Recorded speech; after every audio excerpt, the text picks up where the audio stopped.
crud, fudge, what the cuss, I chihuahua, dang flabbit, holy cow, frick. Hey there, it's me, Socktastic, Ned Flanders' brother, the only YouTuber doing gain-of-function research on the woke mind virus. And today I want to talk about language, but more specifically, naughty language. But more specifically, I want to talk about societal norms surrounding language, what you're allowed to talk about and what you're not allowed to talk about, and who you're not allowed to talk about it with. And as we're talking about naughty words, and this is YouTube, there may have to be some creative workarounds in the language that I use for this video. I'm tired of all you pricks! But if this all sounds interesting to you, then come along with me as I, a person using language on the internet, does a very self-aggrandizing task of analyzing how important what he's doing is. But before we begin, there is one more thing. Let's get started. I want to start off with the story of my first day in middle school. You see, in 5th grade, I was, kind of a hotshot. On the recess... You see, in 5th grade, I was a little bit of a hotshot. What am I doing, dude? You see, in 5th grade, I thought of myself as a little bit of a hotshot. I remember one recess, I was talking to some of my friends, and I told them, in my own estimation, I'm the 3rd most popular kid in school. Always a little humble, you know me. But middle school was scary. There were 3 different elementary schools that funneled in. I barely knew anyone. Only a third of the people in my grade, and 7th and 8th graders, what are those? Adults? But I was late to one of my classes in this big foreign building, and ahead of me was an older girl, also rushing to her next destination. She's looking at her paper schedule. This was the early 2000s, and does that date me? Unk's going crazy talking about this one. But as she's looking at her paper schedule, she stops dead in her tracks in front of me, turns on the spot and says, "Shit!" and walks off the other direction. 6th grade Benjamin, wandering around this foreign building, surrounded by older kids? I was terrified by this use of naughty language. My thought after that interaction on my first day of middle school, I guess they really are older kids here. Sounds silly when I say it now. But I had grown up in a world that taught me that these types of words are inaccessible to someone like me. These words are prohibited. And so my reaction was one of terror, one of shock. I didn't want this to be around me. It's not right. It's not what I'm supposed to do. And, And so that's why the title of the video is, perhaps a little clickbaity, but I want to talk about that emotional reaction. I want to talk about words that are prohibited and why they're prohibited. The first note I want to make is how many curse words have to do with baby making or daddy making, if you know what I mean. There's Ben Shapiro's favorite word, the female PP. P word is female genitalia. There's that one really boring book about a ship, Moby Dick. There's my favorite bird, tits. And there's that one dude that's gonna be president again, asshole. Is it an accident that a culture with so much Christian and Mormon and societal sexual repression, especially homophobic sexual repression, has as its taboo words to do with sex? No. At the risk of being too broad, there will always be bad words, but the words that we as a society choose to be bad, because that is an important point, they don't fall out of the sky with, naughty written on them. We as a society collectively decide, no, we can't talk about this. We can't talk about that. Because those are the topics that we're not allowed to discuss, at least not openly. Those are the topics that we're not supposed to think about. Those are the topics that get repressed. I don't know why that went out. I guess it has a timer. I didn't know that. Cool. These words that we have chosen to be bad inform us on what our society deems acceptable and what our society deems unacceptable. Yeah, it's totally gay. You know, you really shouldn't say that. Slay, queen. The second note I want to make is related to the first. How many curse words are religious in nature? Hell, damn, god damn it, so on and so forth. As a side note, my 6th grade self was perfectly okay saying those words because I was a little angsty atheist and those are religious words. I'm not religious, so they're not curse words to me. Yeah, it was really fun to be around. But the through line to draw here is those religious curse words mean that society at large have deemed this thing worth protecting. Right? Curse words can work in two ways.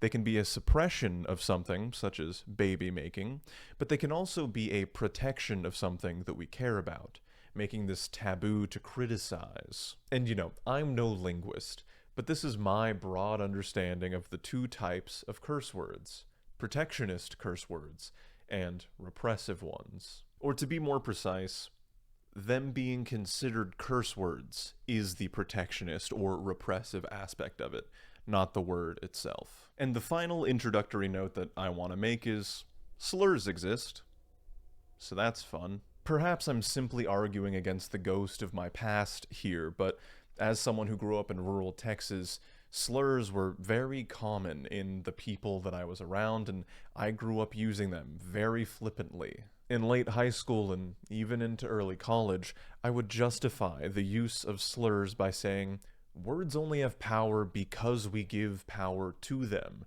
If we make these words like water, tasteless, meaningless, if we use them all the time, then their power is removed and they can't hurt people. But this misses one really important thing, two really important things. Number one, that's easy for me to say, looking like this. The other thing this misses is the protectionist utility of taboo words. I know we haven't gotten here yet, but baby-making taboo words, like Ben Shapiro's favorite word, the female pee-pee. This P word is wet. Come take a dive. Or my favorite bird, tits. These words gatekeep normal human functioning, normal human body parts. Slurs, them being a taboo word, gatekeeps bigotry. One of those is normal, natural, healthy, being alive. The other one should be shunned and kicked out of society. Ah, what do you mean it's slightly different? What do you mean everything's a little changed? No, it's not 2 weeks later. Stop following me. Let's see. Where were we? Talking about naughty words, you nasty gal. And since we're here, let's talk about sexual repression through taboo words. Specifically, how taboo words condition children into being ashamed of normal human functioning, especially queer children and girls. It's cliché to say, but like Lamborghinis, knowledge is power. Language is our attempt at conveying knowledge, at conveying power over something. It's an ever-important tool in the game of understanding. If you don't understand something, you can't control it. If you're taught that you shouldn't understand something, that you shouldn't understand the human body or its functions, then this thing is out of your control. Sexuality is a force within you that runs rampant, even against your best wishes, or more accurately, your conditioning. And all of this is horribly compounded for queer kids, where you get the normal dose of Christian sexual repression jutsu, Sexual repression. but with an abnormally high dose of you were invalid as a person, wombo combo, your gender identity or sexuality is evil and against God. As a totally fun, real-world consequence of this conditioning, repression like this can lead to vagichristmas, a condition where the vagina suddenly, and painfully, tightens when inserting a tampon or during sexual intercourse, so on. Man, I bet my vaginismus joke would have really hit 2 weeks ago. You know, before Christmas. Oh, God. Yes, before you comment, I do realize I forgot the most important thing. Now we're ready. Vaginismus is most common in victims of SA, but it can also be found in people with intense sexual shame. I wonder where they got that from. And to be clear, sexual shame is not exclusively religious or Christian in origin, but that is the predominant repressive force, at least here in America. As people in polite society, we go along with this oppressive framework. There are certain things we just don't talk about outside of a doctor's office or bedroom, and we especially don't talk about it with children. And this is perhaps where I lose some of you. I want to make it clear. Children are indeed a special case. They have half a frontal lobe on a good day, and would commit violent acts in defense of chicken nuggets. They're not mature. But how does one mature? Does one mature by ignoring the reality around them? Does not dealing with an issue make you more or less likely to be able to deal with it in the future? Knowledge is power. And if we gatekeep these words about normal human functioning from kids, then we gatekeep autonomy from them as well. Power over their own bodies. And when it comes to words for body parts like penis or vulva, it's doubly important to normalize their use. If all a child knows is shame about their body, does that make them more or less likely to report medical issues, abuse, SA? I don't have kids, and I'm not a girl, but I can anecdotally report, growing up in the Bible Belt, that the women and girls throughout my life are so ashamed of their sexuality, of their human bodies, that I've heard from different people on multiple occasions that looking at their bodies, specifically their vulva, gives them anxiety. At least one of these people confided in me that they didn't look at their nether regions until they were 16 years old. Look, I don't have kids, but something needs to change. I would absolutely police my children's language if they were using it for ill. If they said, frick you, for example, and I don't mean f you, I mean if they said the words frick you with all the hatred and vitriol that their tiny faces can muster, that's far worse, in my estimation, than simply saying the F word. What matters is the intention behind the language, not some silly made-up taboo about sex. There's only one truth, surrounded by a nearly, if not actually, infinite complex of lies. Some people disagree with this statement, and they'll make the mistake of saying something like, two sides to every story, different people, different perspectives. But this is a failure to understand that one truth doesn't mean one simple truth. The truth is very often complex, and these aspects that we want to involve, the other side of the story, is a member of this complexity.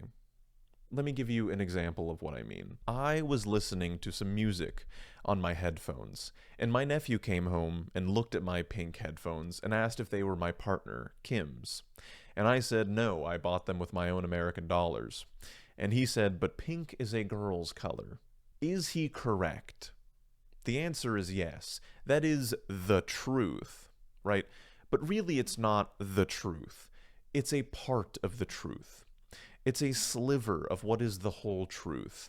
And the whole truth is something like human beings evolved to see, electromagnetic radiation within a specific narrow band, visible light. One of these colors is pink.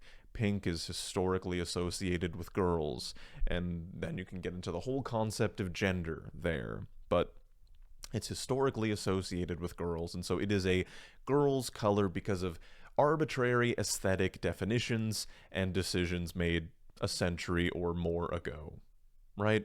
That's the actual truth. What am I trying to say? Simple heuristics, like children should stay far away from the topic of sex. It's a useful starting point, right? It's useful in a specific domain. And it's a truth, but it's not the whole truth. Pre-cell phone, right? I'll date myself here, but pre-cell phone, I had watched pornography for the first time when I was like 10. And this was when, like, 10% of kids in my class had cell phones. Like, 3 kids had them, and they were rich, and everyone was like, that's weird and different, and I want one. And daddy said no, so I didn't get one. Children today have cell phones. They have iPads, they have a computer in their home. This is something they're going to engage with whether we want them to or not, right? I was 10. How old do you think kids are today with rampant access to the internet? I don't think that's a word that makes sense, but I'll keep it. Attempting to blind their eyes to the reality around them when their eyes see much more than we would ever believe is a mistake. It is far better to educate them and to guide them into healthy practices regarding these taboo subjects, rather than attempt to close the curtain. Am I making sense? Things are complex, and children are complex creatures. They don't have as much experience and as much complexity as an adult, but there's a damn lot of complexity there. And to deny children access to their complexity is to stunt them, is to deprive them of autonomy. And that isn't to say that children don't need guidance in these adult topics. They certainly do. But that's why we should talk about it. I don't know. Maybe I'm too much of a believer in communication, but I really don't think so. I just can't imagine a world where repressive taboos, parts of the human condition being forbidden for general society, but especially for everyone at their start, right? You spawn in, and repressive tendencies are levied against your experience. You are unable to talk about certain things. You're excluded from certain conversations. Why? Simply because it's easier to not deal with them. It's difficult to talk about adult topics with children. You actually have to think and help them along in their journey. And it's much easier just to push them away and close your eyes. And I know that's not fair in some ways, because I don't have kids, and I may have similar tendencies in different areas of life or something.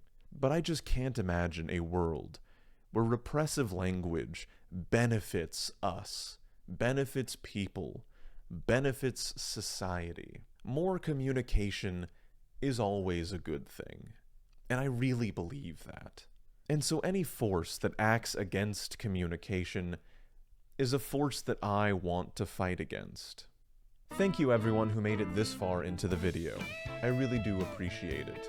Hopefully the next one comes out a little bit sooner. Please consider interacting with the video to boost the algorithm, or consider supporting me financially on Patreon, just like these lovely mollusks. You can also join for free for updates on future projects. Remember, you are capable and worthy of love. Share that with those around you, and good luck out there.